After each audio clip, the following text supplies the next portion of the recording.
When should a fighter's corner encourage them to keep fighting? And when should they throw in the towel? That's the question we were left asking after the women's bantamweight champion Amanda Nunes thoroughly dominated Raquel Pennington for 27.5 minutes at UFC 224 in Rio de Janeiro. At the end of round 4, a battered Pennington returned to her corner with what looked like a broken nose to tell her corner, "I'm done. I want to be done." But instead of waving the fight off, Pennington's coach told her, change her mindset and power through it. Pennington answered the bell for round 5 and ended up turtled in a pool of her own blood minutes later. Pennington's fiancé and fellow UFC fighter Tisha Torres later defended their coaches. "Both us and our coaches agree with the decision made to go in the 5th round," she wrote on Instagram. "We know Raquel more than anyone else and know if we let her give up on herself going into the last round, she would have always regretted it." How many times has this happened in MMA without a microphone there to pick up the drama? Who knows?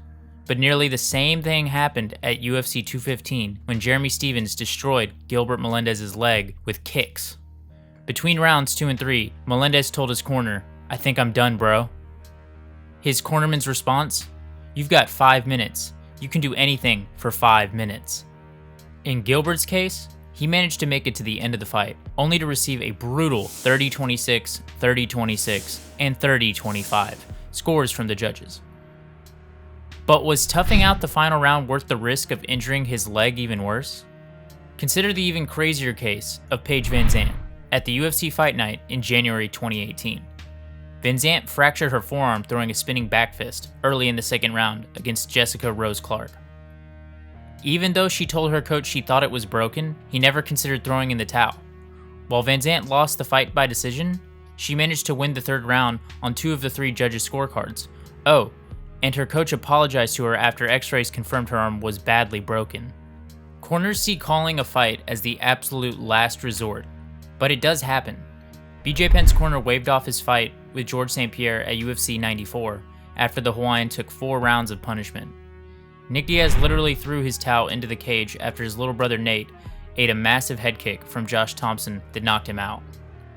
And at UFC 188, Nate Marquardt tried to fight through an illness against Kelvin Gastelum and took a terrible beating as a result.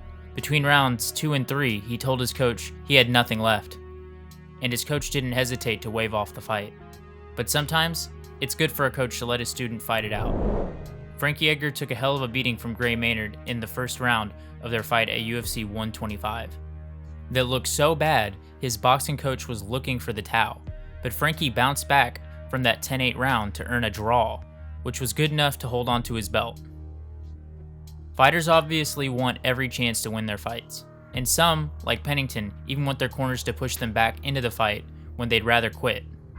In a lot of cases, it seems like these men and women are taking extra pain for no other reason than pride. But we guess, when it comes to cage fighting, pride is worth fighting for.